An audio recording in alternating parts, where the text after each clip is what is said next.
আসসালামু আলাইকুম রহমতুল্লাহি তাআলা ওয়া বারাকাতুহু। আরবি ভাষা কতটা সমৃদ্ধ তা আমরা সবাই জানি। এই ভাষায় বিভিন্ন প্রাণীর সৌন্দর্য প্রকাশ করার জন্য চমৎকার কিছু নির্দিষ্ট শব্দ রয়েছে। চলুন আজকে এমন কিছু শব্দ এবং তাদের অর্থ জেনে নেওয়া যাক, যা শুনলে আপনিও মুগ্ধ হবেন ইনশাআল্লাহ। প্রথম শব্দটি হচ্ছে আল ওয়াদহ। আরবিতে এটি এমন একজন পুরুষকে বোঝাতে ব্যবহার করা হয় যার চেহারা অত্যন্ত সুন্দর, উজ্জ্বল এবং আকর্ষণীয়। যেমন আমরা বলতে পারি জাইদুন রজুলুন ওয়াদহ, অর্থ জায়েদ একজন অত্যন্ত সুন্দর চেহারার লোক। দ্বিতীয় শব্দটি হলো আল গাইলাম এবং আল গানিয়া।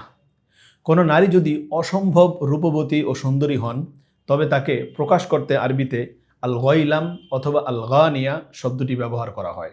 যেমন হিয়াম রাআতুন গানিয়াতুন তাজদিবুল আনওয়ার, তিনি এমন একজন রূপবতী নারী যার সৌন্দর্য সবার নজর কাড়ে। তৃতীয় শব্দটি হলো আল আসহাজ। আমরা অনেক সময় বলি না নিখুঁত বা পরিপাটি চেহারা।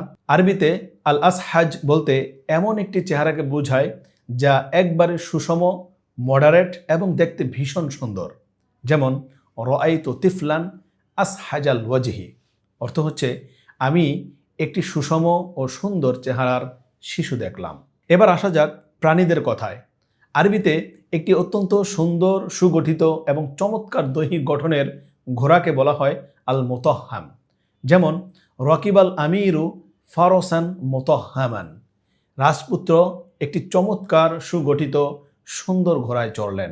আরবি ভাষায় একটি তরুণী সুস্থ এবং চমৎকার দৈহিক গঠনের উটকে বোঝাতে দুটি শব্দ রয়েছে, যেমন আল গায়তমুস এবং আর সামারদালা। যেমন তাসিরু নাকাতুন গায়তমুস ফিস সহরা, মরুভূমিতে চমৎকার গঠনের একটি তরুণী উট হেঁটে চলেছে। আরবি ভাষার এই শব্দগুলো আসলেই অসাধারণ, তাই না?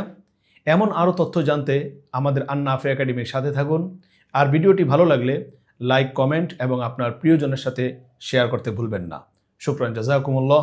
আসসালামু আলাইকুম ওয়া রাহমাতুল্লাহি ওয়া বারাকাতুহু।